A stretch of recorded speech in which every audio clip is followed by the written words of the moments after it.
I'm trying to live for the Lord, but convinced that I'll probably never be free of alcohol and drug addiction. I was convinced that I'll always struggle. Like, that's just my struggle. There's no addict who's happy. Like, I mean, at least I haven't seen it. Like, me personally, I was miserable. I had little moments of like trying to live for the Lord, but I would always, in my own mind, fall so short and be like, all right, I can't do it.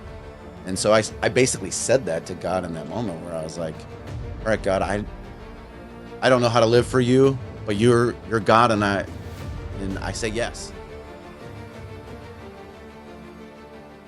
Welcome to the bottom line with the Baldovinos. We are in for a treat today because we're going to be talking with my best friend growing up, Let's go. and he's also my brother-in-law. So I've known this guy for many, many years, decades now.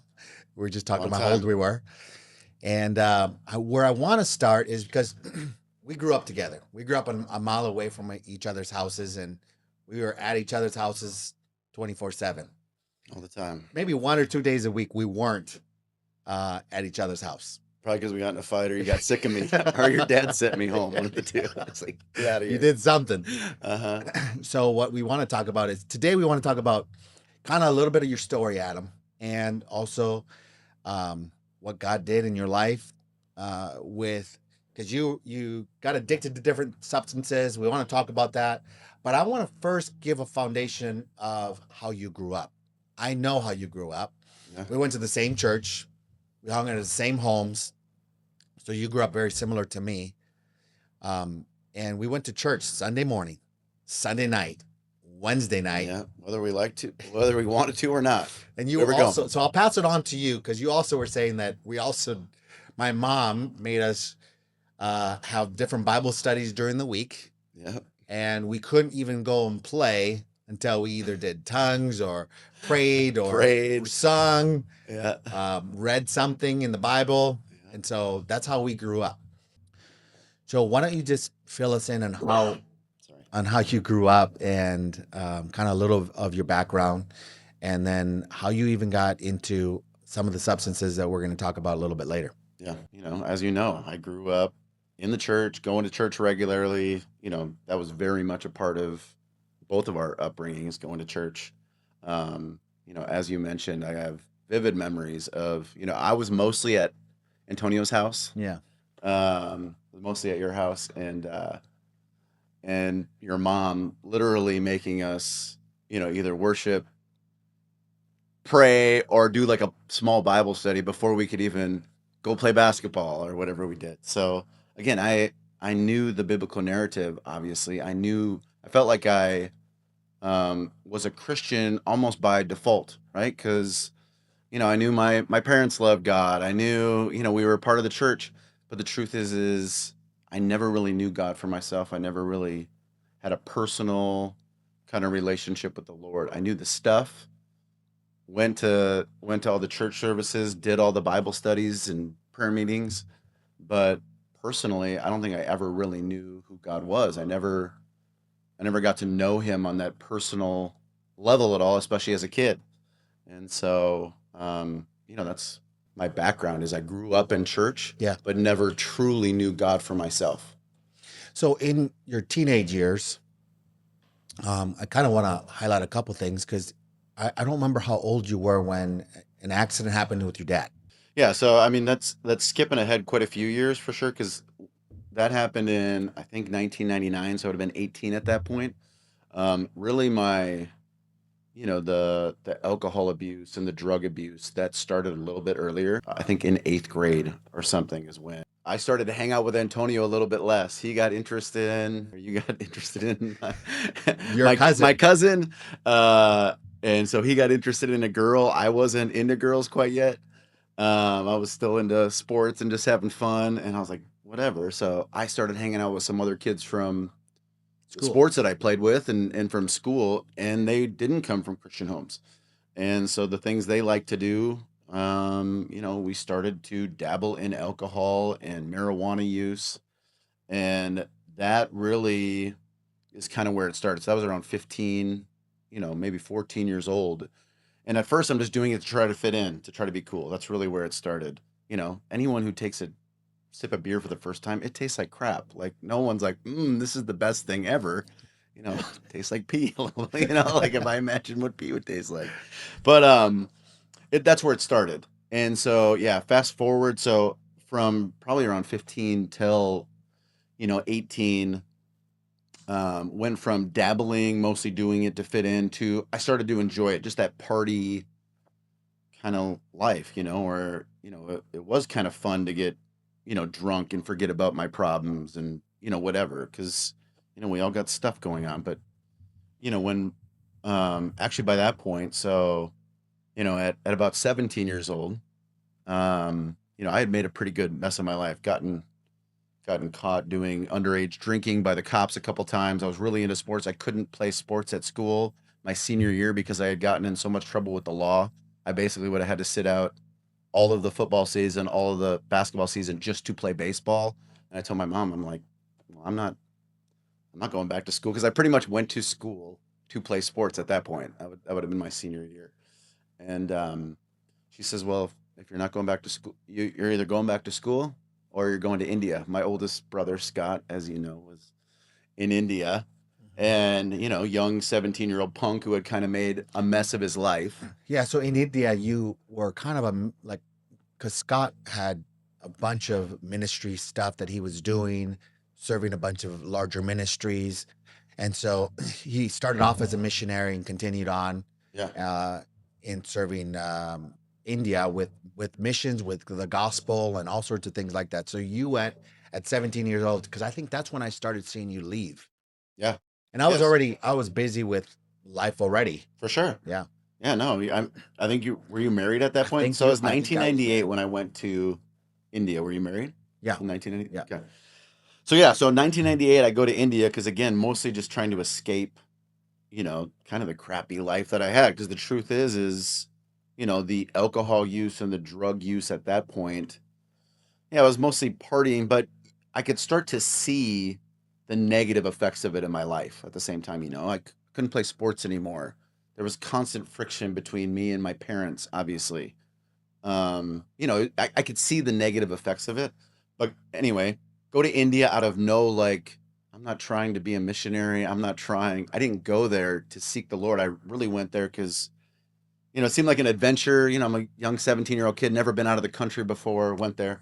Um, but what you had mentioned, kind of where your question started, was about my dad. So I'm in India at this point. I am not. I'm not drinking or doing any drugs there because I didn't have any access to it. I'm a part of ministry stuff. Like I would help with some of my brother's stuff, but I wasn't. There was still no connection with God at all. But I began during this time. I began to see God move in different ways. Like I remember examples of like, um, evangelists or healing people come because one of the things that my brother did was he would set up ministry events for other ministries, healing pastors, evangelists who wanted to come to India and wanted to do ministry, and he would help set that up. So I would be part of the team that would help set that up. Well, I got a front row seat sometimes to God actually doing stuff. And every time it would be like, oh man, It's real. he's real. Like this stuff is real. And it was just that reminder, it's the Lord kind of, tugging on me, just reminding me a little bit, that he's there. And so anyway, 1999, that's when my dad got in the accident the day you were talking about. I'm in India. Actually, uh, when I found out I wasn't in India, I was in Thailand on vacation with my brother and his family, amazing, beautiful place. And they had to pull me into the hotel room and we're like, hey, we got terrible news for you. And again, it's just like, my dad, he got in a car accident, as you know, and was a quadriplegic. No, it was like a new 16-year-old kid who just got his license, ran a stoplight. Um, so again, when that happened, I go back to the US. I don't know, I didn't know how to process, what I was going through emotionally, mentally, mostly emotionally. I didn't know how to do it. So I went back to what I knew. I had this group of friends that had kind of gotten me into or had been a part of, my partying lifestyle. And so I just went back to that. That's all I knew. That was the only way to kind of escape the pain and stuff that I was experiencing. And so I was back in the US. Did you go right back into the US and party and drink and Yes, full. all the stuff that you were doing before? It was like a pause button in India and Thailand, and then you came back, see your dad. Now, what was so attractive to the drugs and the alcohol? Was it a coping mechanism, or was it just here are my friends and this is what my friends do? Yeah, I mean, I think it was a combination of both. I think it was definitely a coping mechanism. Like, I definitely think I didn't know how to deal with pain in life. You know, when life was hard, I had gotten used to in that window of like 15 to 17 years old, I'd gotten used to, oh, when things kind of suck a little bit or things are hard, I'm going to go get drunk or go get high and forget about How things you being hard. And so, you know, when something really hard happened, like my dad getting in that accident, that's all I knew. So it was definitely a coping mechanism. So I went into it to deal with everything that I didn't know how to deal with. And then also it was like, man, that became my friend group. Whether I, you know, that was who I, you know, felt I belonged with and felt like they cared for me, even though, you know, I look back on it now and, you know, I realized that there wasn't a lot of real relationship there. We liked the same we liked to party. And so, you know, so it was familiarity and it was coping. I would say the reasons, you know, I came back and that's what I knew. And those who were there for me, you know, who I felt were there for me. So I So, what was your lowest moment or season of living that lifestyle, partying it up, doing drugs, all that kind of stuff? What would be a lowest point? Now, I remember, yeah. and I don't remember the timeline, but I do remember that you had gotten a brand new Jeep, like a red Jeep, and it was awesome. Silver. Oh, was it silver? Silver. It was beautiful, bro. That was great. And I was like, wow, what the heck? And Yeah. then then I heard a month later or so, and I could be wrong with the timeline, but that you had crashed it. Yeah, soon, pretty soon after. I didn't have it long. Yeah, so I was in the US um probably for about 6 months to a year, maybe longer. I think actually what happened was I was only back for a few months after my dad got in the accident. Went back to India because you know my mom was like, "Oh, this dude is really going off the rails," because I went headlong into alcohol and drug abuse. Um, and again, I kind of wanted an eject button after a couple months, so they my mom shipped me back to India. I was there for 3 4 months, something like that. Again, every time I went back to India initially, you know, I was off alcohol and drugs, which was kind of like a little gasp, you know, of air for me, just to like, I don't know, not be in that world, which was nice. So I liked the escape. But then I came back, and so during that time, I was back just to be there, kind of with, you know, my mom was obviously going through a lot at that time. Her husband had just been in an accident. He was full time. My dad was full time in a hospital. He couldn't be home. He needed full time care. No movement at all. So he couldn't even talk. So like all he could do was move his mouth. That was the only communication, and it was just I mean even think about it, it's horrible. So you know went back to India, was at least off alcohol and drugs, but still like just didn't know how to deal with life, struggling. Came back again, right back into that lifestyle. But you know I started to work. You know my brothers have a construction company. Started to work with them. Had some money. Got a Jeep. But again, because I was in that lifestyle, of course I'm doing all kinds of stupid things. Crash my nice Jeep soon after getting it, and I was driving around in my mom's beat up minivan, which wasn't quite as sexy. So when you came back and you're, working, making money, driving a nice car, you get in an accident, you're driving your mom's beat up minivan or station wagon. What was it? It was a It minivan. was a minivan. Yeah, Okay. and I even ended up crashing that thing too. I mean, I didn't total it, but came home actually. I mean, it's kind of a side note, but came home, you know, drunk one night. Wake up to my mom shaking me. She's like, "What'd you do to my van?"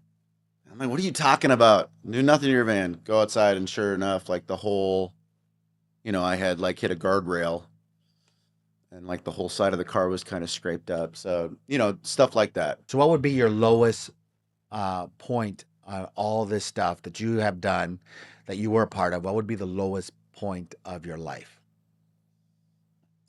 That's a tough question.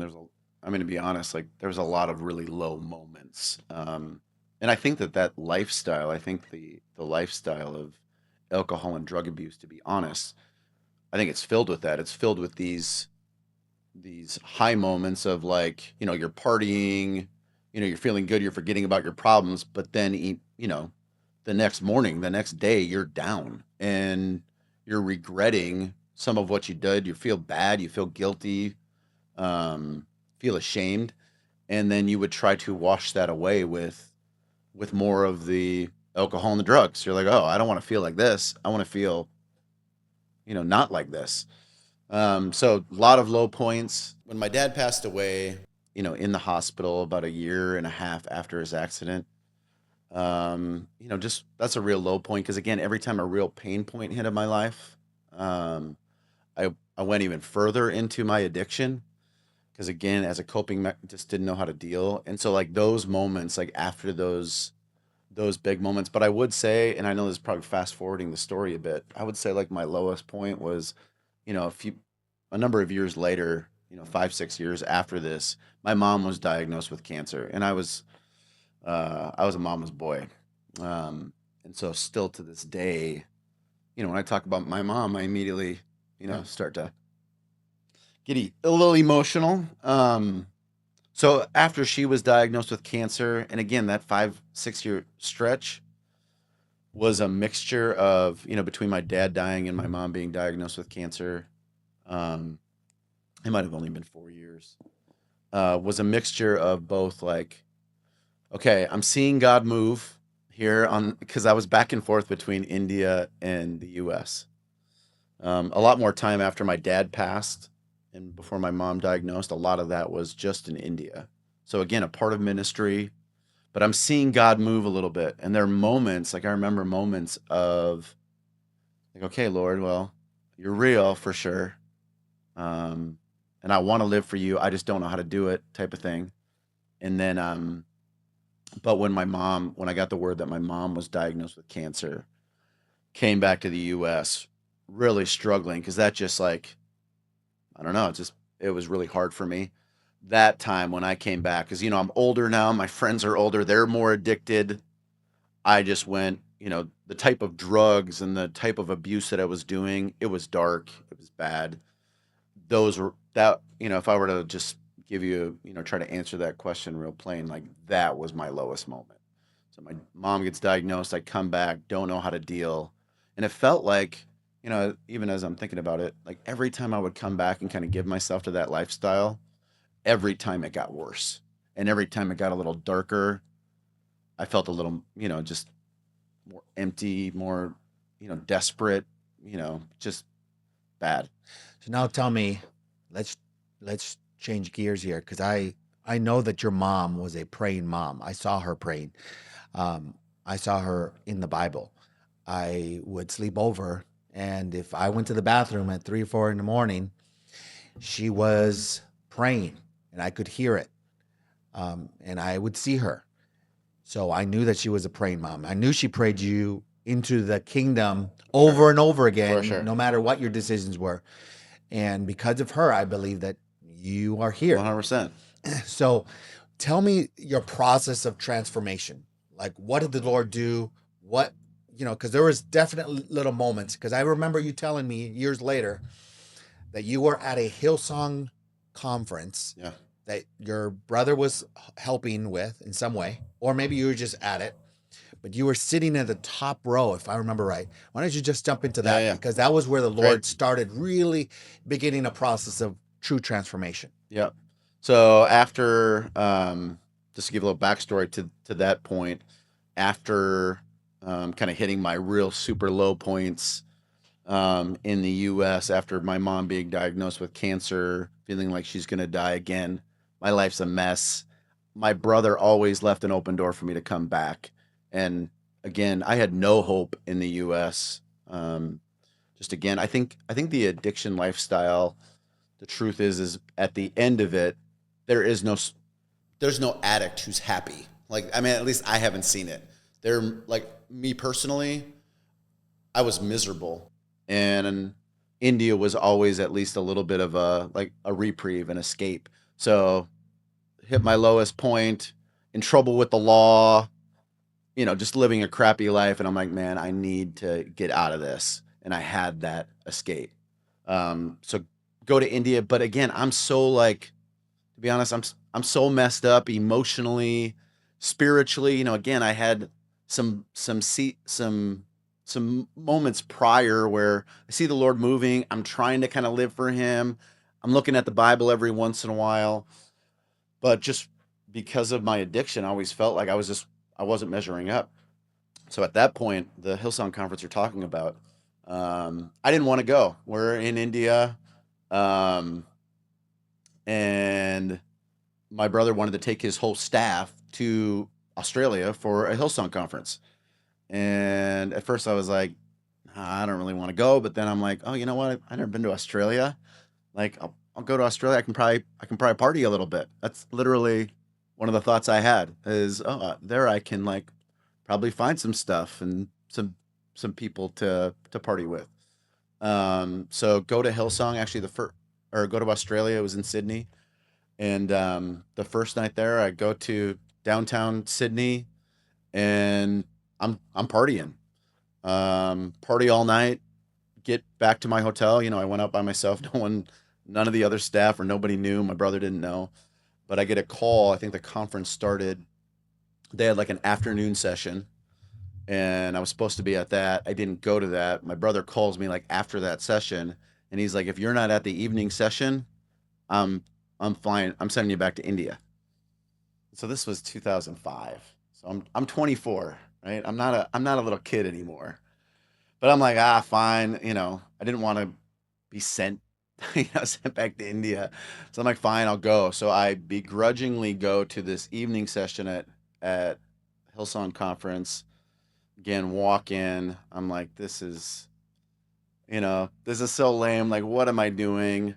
I remember walking in, like you said, back row. So, it's a huge stadium. It's not it wasn't even a mega church. It was literally a stadium. It's where they, I think, hosted the Olympics in Sydney. So big stadium, tons of people. And I walk in, and in the middle of worship, it had already started, and the people are jumping up and down. And I remember just thinking, I'm like, that's not even dancing. Like, what are these people doing? And so I sit in the back, mostly just like, you know, not skeptical, actually critical of like everything that's going on. It's like, this is so dumb. Like, what are they even talking about? And then, get through the worship, get to the message. I don't remember the message. I know it was Rick Warren from Saddleback Church in California, and don't remember what he was really talking about, other than he was kind of giving his testimony. And in the middle of the testimony, all of a sudden I start to cry, and I don't know why. So I'm in the back row of the stadium, and I start to cry in the middle of a message that I'm not even trying to pay attention to, but I know enough where I know it's God, and He's trying to get a hold of me, and I can't stop the crying. I feel like the weight and the presence of God on me, the Holy Spirit, and I remember just saying in that moment, um, God, I don't know how to live for you, but I say yes. Because at that point, I had really like, I had tried to get sober. I had tried to live for God in moments and seasons, from even, from the time I was, 15 when I first, you know, dabbling in alcohol and drug use till, the time when I'm, 24 years old in 2005 there. I had little moments of like trying to live for the Lord, but I would always, in my own mind, fall so short and be like, all right, I can't do it.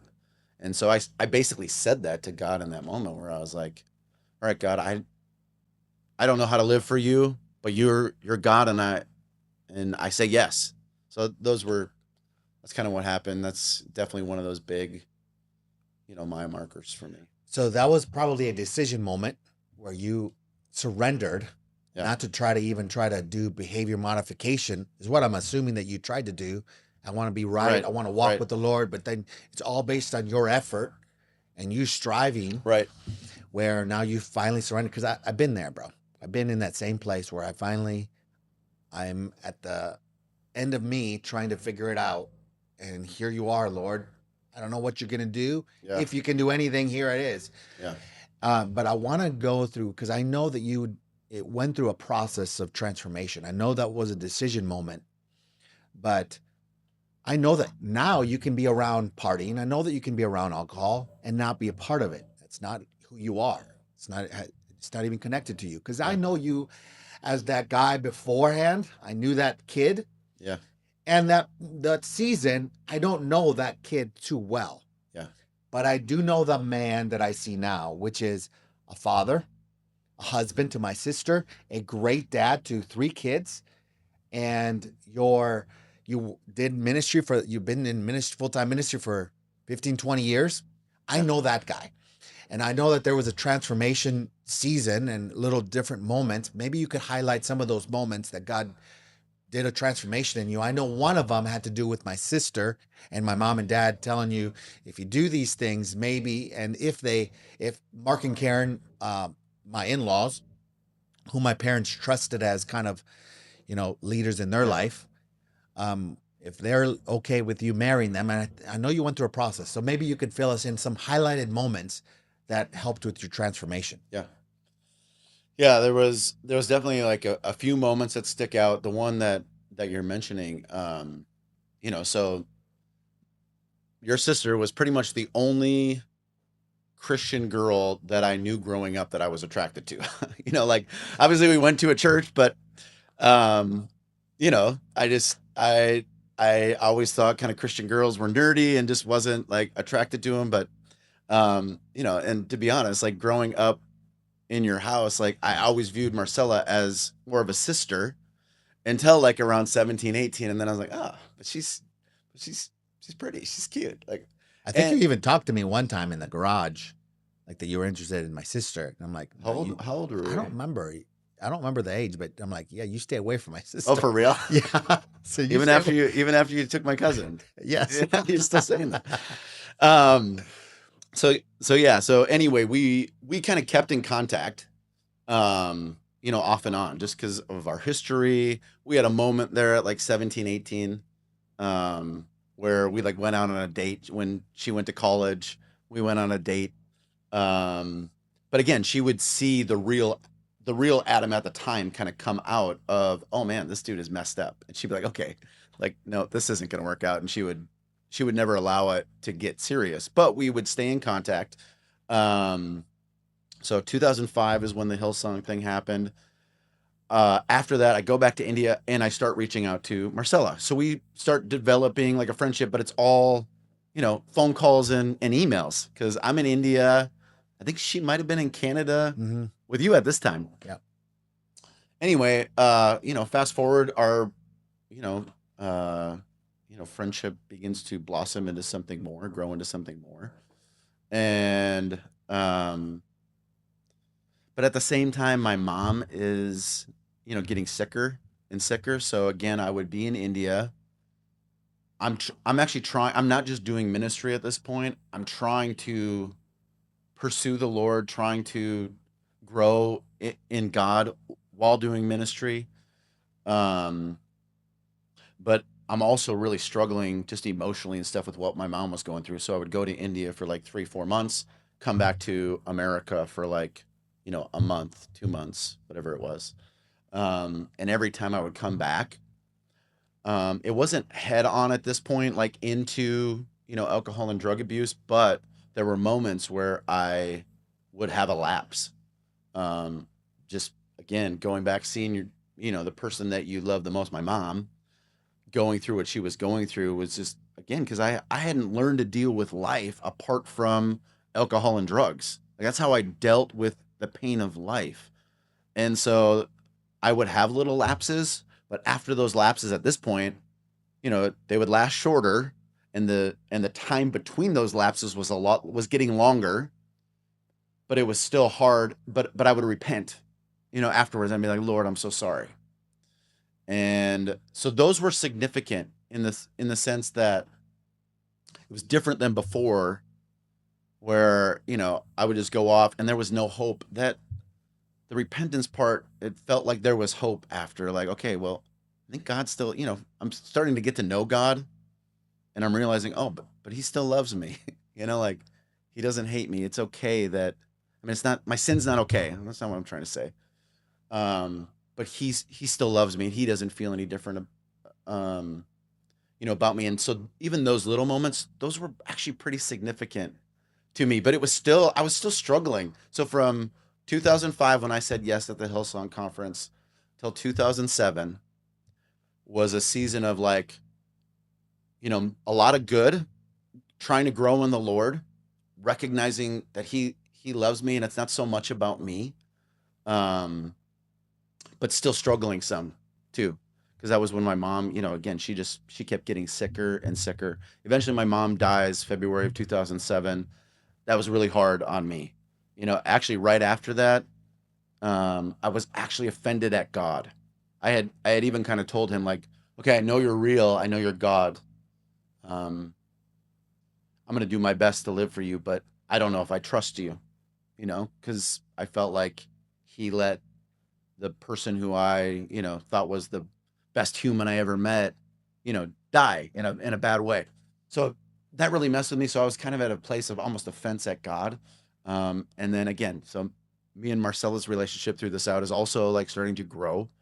Um, her Your parents eventually said yes to us pursuing a real relationship that's blessed by them, but that's just dating. They're not saying yes to marriage. And as a part of that like courting dating process, they're like, hey, we want you to go to Kansas City to talk to, their kind of spiritual, council of Mark and Karen Anderson, who were they're my uncle and aunt. Yeah, so they know your story too. Yeah, they know my story. Yeah, there's no fudging the story. And to be honest, I'm actually even a little bit upset with Mark because I didn't feel like he was there for my sister. So I didn't want to go. Actually, when your parents said, hey, we want you to go talk to Mark and Karen, actually, I told Marcella, I was like, I'm not doing that. And all she said was, I hated this. I hated this response. She says, if you love me, you'll do it. I was like, what? I'm like, that's not fair. But I did it. And so I come to Kansas City. And again, begrudgingly, not wanting to go. It felt very similar to when I went to the Hillsong conference, actually, just not going for any good reason. I'm going to check the box of, okay, my hopefully future in-laws said I need to go do this if I want to get married to their daughter. And so I'm doing it. No expectation of like, oh, the Lord's really going to meet me here. Because again, at this point, I'm actually mostly kind of like bitter at the Lord. Like my heart was, I mean, the way I've described this in the past, my heart was broke, just from the death of my mom. Like, just, I didn't know how to deal. And I was just in like pain and hurt at that point. So I, come to Kansas City, spend the first day just with Mark, my uncle. We don't have a real close relationship or anything just because we've always been separate. He, moved here to Kansas City. He was my pastor when I was younger, but I was like the little guy running around the church, who, he probably had to discipline a few times because nobody could catch me. So it's not like there was a real like, connection between us. So it was mostly like awkward, whatever, just spend some time that day. But that night I went to a prayer ministry, prayer room here in Kansas City that that my mom loved and went to on a regular basis. Even when she was sick, she would make the 7-hour trip here. And so I went there, not because I was seeking the Lord. Again, I'm kind of cold towards the Lord at this point. But I went there to almost honor my mom, which is, weird, but I was in a weird place. So I went and like that experience was so similar to what happened in Australia, where I walk into that room and I'm thinking to myself the exact same thoughts of like, what is this? Like, what are they doing? Why is that person pacing over there? Like, why do they keep repeating the same phrases over and over? So I'm in the back row and very similar. All of a sudden, I'm in the back row, mostly judging and being critical of what I'm seeing, not seeking the Lord, and the Lord, Jesus, the Holy Spirit breaks in, and all of a sudden I'm in the back row just weeping. and I'm crying, and I don't even know why I'm crying. So I start in the back row. I remember this. Start in the back row, and slowly I felt compelled to start like moving forward. So I went from the back row to like the middle rows. So I went up the aisle, and I don't know why. This is always the weird part of this part of the story. I brought a notebook and a piece of paper with, or a notebook and a pen with me, and I don't know why. So there must have been, well, I mean, I think I know why. I think that was the Lord. He knew he was going to speak to me, and he knew I needed something to write it down. So I move up to the middle, and the Lord just starts speaking to me, and it's all about my mom, because my heart was broken because of what happened to my mom, and just that really affected the way I viewed God. And he just started speaking to me about my mom, and in that moment, um, he healed my heart. Like I went in that room with a broken heart, and at the end, I'm in the front row crying, and I got like 3 or 4 pages of notes, and it's mostly all about my mom. But he healed my heart in that moment. Probably, I ended up losing that notebook. I hate that, but um, just about how my mom was made for him. We're all made for him, and he kind of reminded me of how loving and good he really is, and healed my heart in that moment. So that was like day one of that trip. First, he heals my heart. Just the grace of God again, not me seeking him and being like, "All right, Lord, I need you." Like, no, he broke in on me. Um, Day two of being here in Kansas City, um, Mark and Karen asked to have a prayer time with me. And again, I'm not thinking I'm like, yeah, sure, I'll check the box of prayer time with Mark and Karen. No problem. Um, and so have this prayer time. And specifically Karen, um, I remember her praying over me, and something about, so she's laying hands on me. And again, at this point, I'm I'm I'm trying to live for the Lord, but convinced that I'll probably never be free of alcohol and drug addiction. I was convinced that I'll always struggle. Like that's just my struggle. That's Uh, the cycle of life for yeah, you. yeah. Like I'm gonna try to live for the Lord the best that I can, but I'm always gonna struggle with this addiction, and I'm gonna try to keep it secret so it doesn't affect the other people around me. But that's kind of where I was at mentally and emotionally, spiritually at that point. And Karen's laying her hands on me, and she is praying, um, for the things, um, spiritually. Like I remember her saying things like, the hooks that are in you in the spirit, attached to addiction and alcohol abuse. I command them to be like loosened from you.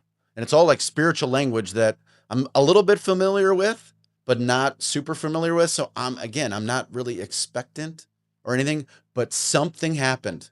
That's all I can say is while she's praying, I know something happened. And so she's praying, something's happened. I feel the Lord. I feel a sense of like freedom that I had prayed for and fought for to a certain degree to that point. It's not like, those last years of like trying to be free and live for the Lord. It's not like I wasn't actually trying a little bit. I was just probably mostly trying to do it in my own strength. But something in that moment when she prayed broke, and there was a freedom. And I remember, walk into that prayer meeting totally convinced that for the rest of my life, I'm stuck in this kind of secret addiction at this point, kind of a secret. Marcella, like for example, she had no clue, or she would not have been with me. Um, that I was, occasionally having these slip ups for 1, 2, 3 days at a time, and nobody knew about them. My brother didn't know. Nobody knew at this point. But I walked into that meeting convinced, um, that was my lot in life, and I walked out knowing I knew something happened. It's weird. I knew something happened in that moment. So I walked out of there, and I remember, You walked um, out a free man. totally free. And I don't know how to say it other than I know it.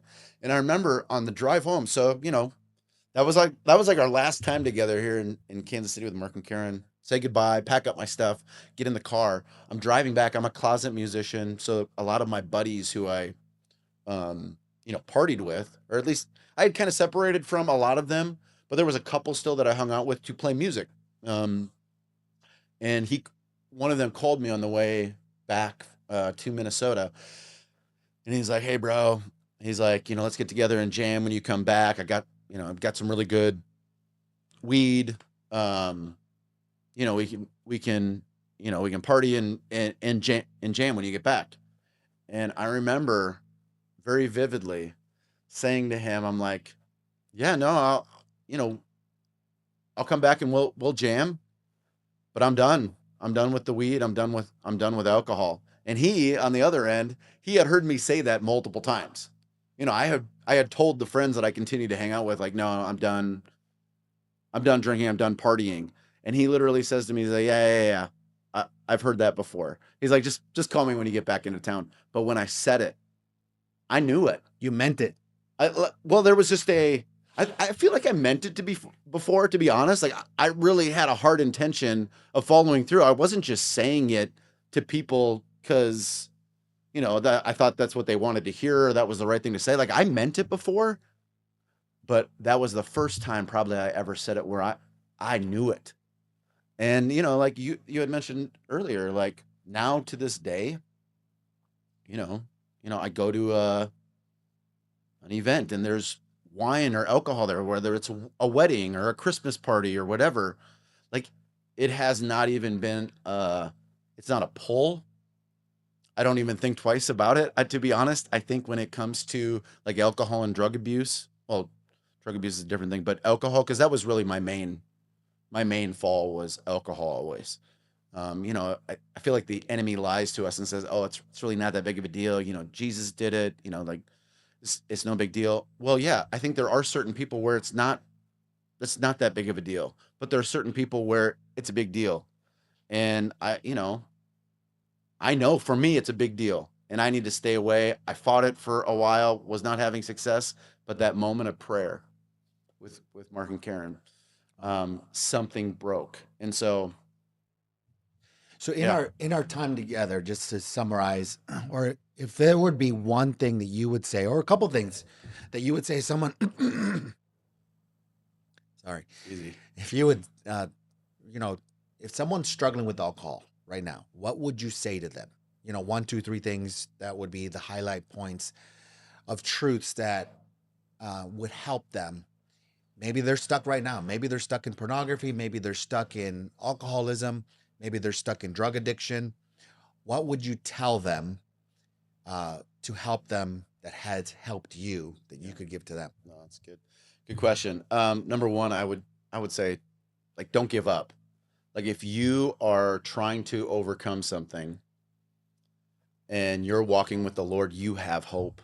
Like, again, my story, my testimony of eventually becoming free of alcohol and drugs, which again, that's just a part of my story. Like, really, I went from darkness to light. I went from slavery to freedom. Like, I'm free, and it's not just that. It's all kinds of things. Um, but don't give up. Like, there is always hope in God. Like, God is hope. It's um, lean into Him. Don't allow the devil, because I think this is what the devil does with a lot of addicts, especially addicts who know God and want to live for God. He tries to convince them that they're never going to get free.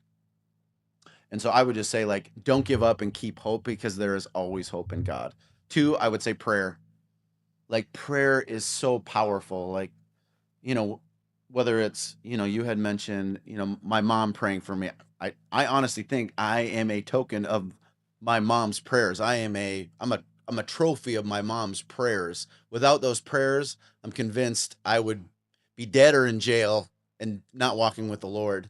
So prayer, I would say, is number two, and not necessarily in order of importance or significance. That might have been the most significant, is don't stop praying. Ask the Lord for or for help in whatever struggle you have, and then also get other people to join in that fight in prayer, because again, what we give ourselves to physically manifests itself spiritually. And so it's not just a physical battle. I think why I kept losing. I think you meant what we pray for spiritually manifests in the physical. Well, I mean it that way too, but I did really mean that when I'm giving myself physically to alcohol and drugs or pornography or whatever the sin is, and it doesn't even have to be this like glare, the real bad sins. There is a spiritual manifestation of that, which is what Karen was actually praying against and freedom from. I was trying to attack my addiction from a strictly physical side almost, where I was like, okay, I'm just not, in the addiction world, I think they call it, Grit my teeth and I'm not going to do they it. call it white knuckling it, which is like you clench your fists and you white knuckle, you try so hard in the physical to refrain from that. And prayer, I think, is like that's a spiritual warfare that will actually get you to the place of freedom. Um, and I would just say that probably those two things would be the biggest. Is like, man, don't give up, and there is hope. Maybe you could separate those two. I don't know. Maybe those are two things. Is don't give up, because there is hope in God. I'm not sitting at this table because of how awesome I am, but because of how awesome God is.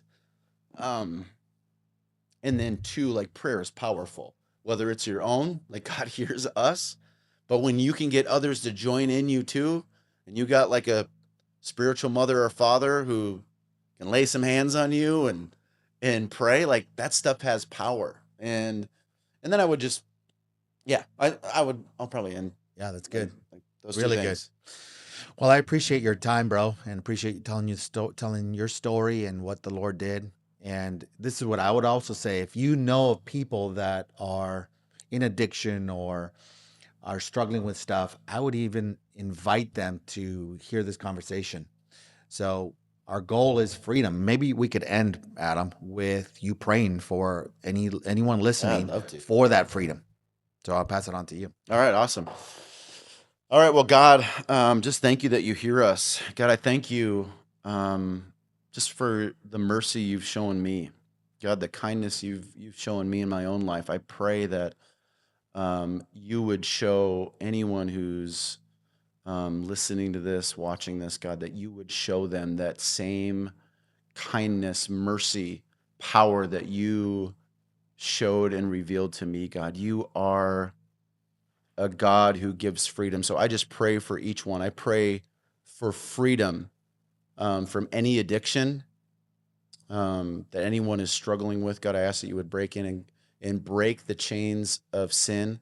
But I also pray for freedom, God, from the lies of the enemy. God, just silence the voice of the accuser. And I ask that you would speak truth and hope to who's ever listening to this. God, you are a God of truth. You're a God of hope. God, in you there is always hope. And so, Lord, I just pray for freedom and I pray for hope for anyone who's listening to this in Jesus' name. Amen. All right. So that's all we have. Thank you for joining in. Take care.